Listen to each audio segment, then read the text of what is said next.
各位同學好，咁啊最近咧就係肖邦比賽啦，咁我哋咧都彈一首肖邦嘅歌，咁咧佢有少少難度嘅，你都可能聽過嘅，就係咁啦。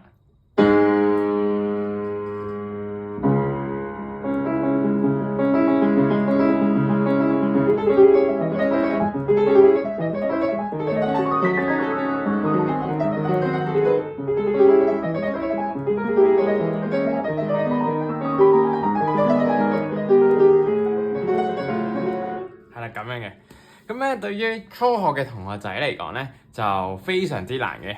咁所以咧，如果你係覺得好難嘅話咧，你可以當係導賞咁樣啦。咁但係如果你有翻咁上下嘅能力嘅話咧，咁你都可以試下彈嘅。咁如果你話真係講呢一首歌嗰個難度咧，大約就係演奏級嘅難度㗎啦，咁樣。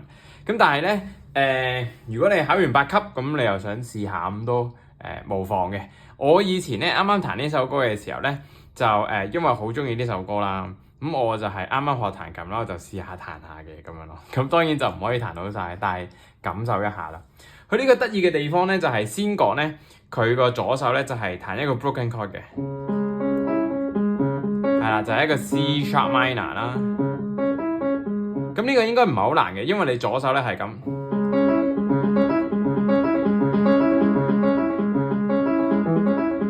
已經可以做到啦，係咪？佢最正就係咧，頭嗰幾個巴都係咁嘅，係咪？好似唔使點樣練啊。好啦，右手嚟到啦。佢一開始咧有個難嘅地方咧，就係佢3對4嘅。咁但係你唔好理呢一樣嘢先啦。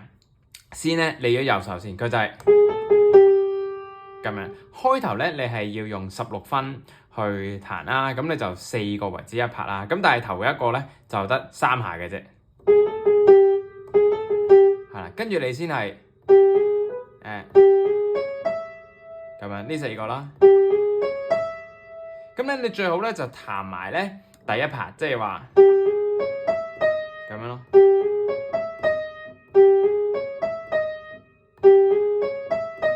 同埋你一定要搞清楚啲指法咯。跟住咧連埋去咯，係啦。開頭就咁樣練咯。咁啊，慢慢加速，就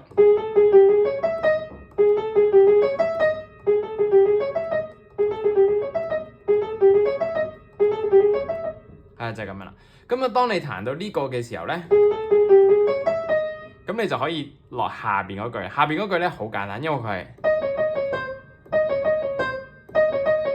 就係咁樣咯喎。咁呢個真係初學都可以彈到嘅，噔噔噔噔噔，咁樣2個音啫嘛。跟住就係。咁啊，記得咧呢一度咧接住落嚟係一個休止符嘅，咁所以你就唔好 hold 住佢啦，你一定要係。咁啊，開始彈嘅同學仔咧，你可能會彈到好一劈嘢咁樣黐埋一齊嘅，咁啊又唔平均嘅，咁就唔得啦。你一定要咧諗方法咧令佢平均，咁你就加翻啲重拍啦。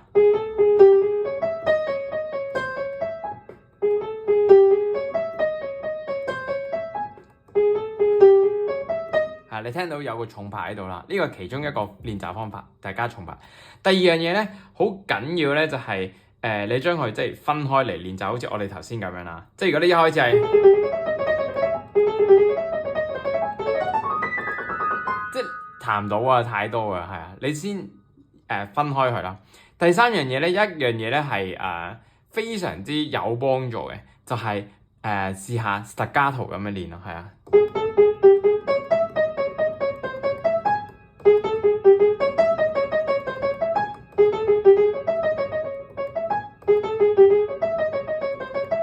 全部都跳音咁樣練啦，咁你就會容易啲掌握嘅。所以咧切記咧，你一開始咧就卡踩住個 pedal 唔放嘅。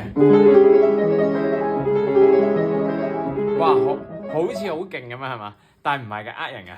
所以咧你先冇 pedal 咁樣練咗先，係啦，你就盡量輕少少，有啲 staccato咁樣，你啲手指你先輕鬆嘅。如果你真係好唔平均嘅話咧，仲有一個方法就係長短長短嘅。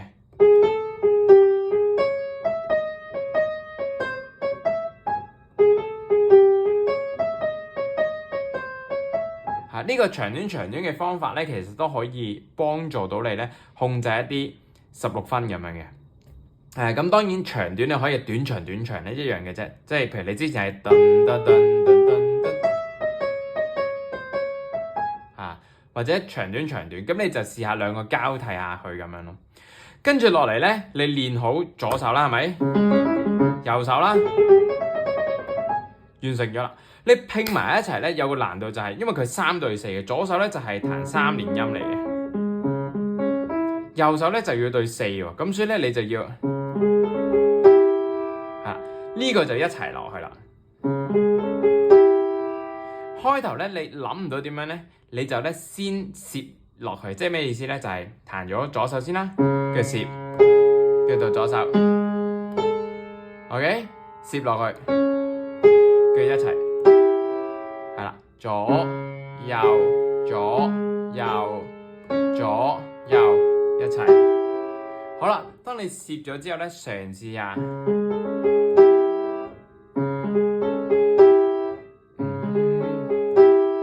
完成一句之後咧，你就再落下一個咯。咁由呢度開始啦。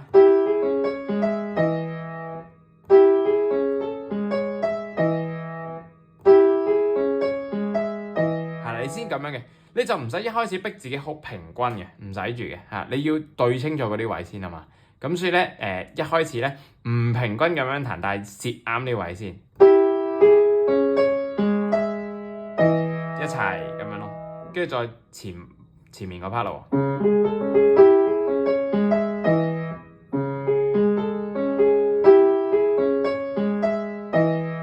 開頭經歷咗呢個階段啦，跟住你先再慢慢咧融合去咯，左右手一齊，一樣用翻重拍呢個 technique 啦，後邊一樣嘅。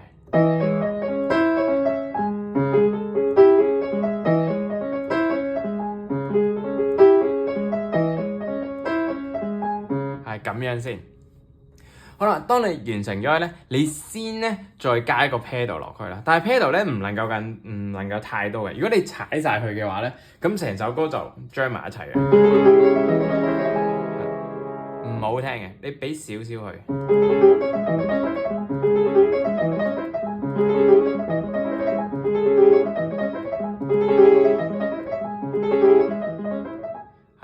咁咧，你先可以聽到每一粒音咧係一粒咁樣，就好聽咯嚇。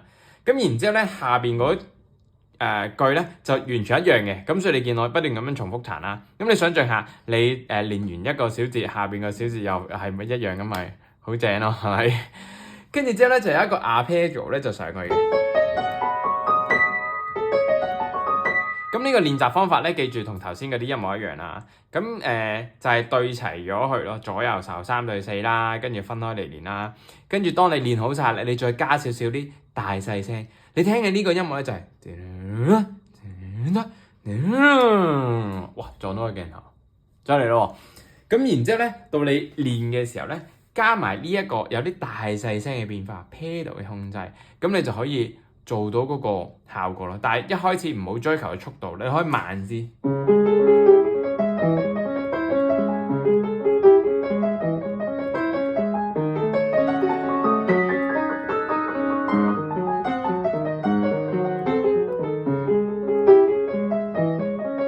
係你開頭咁樣先，跟住先再用拍子機慢慢將個速度拉翻上去，加翻啲情感上去咁樣咯。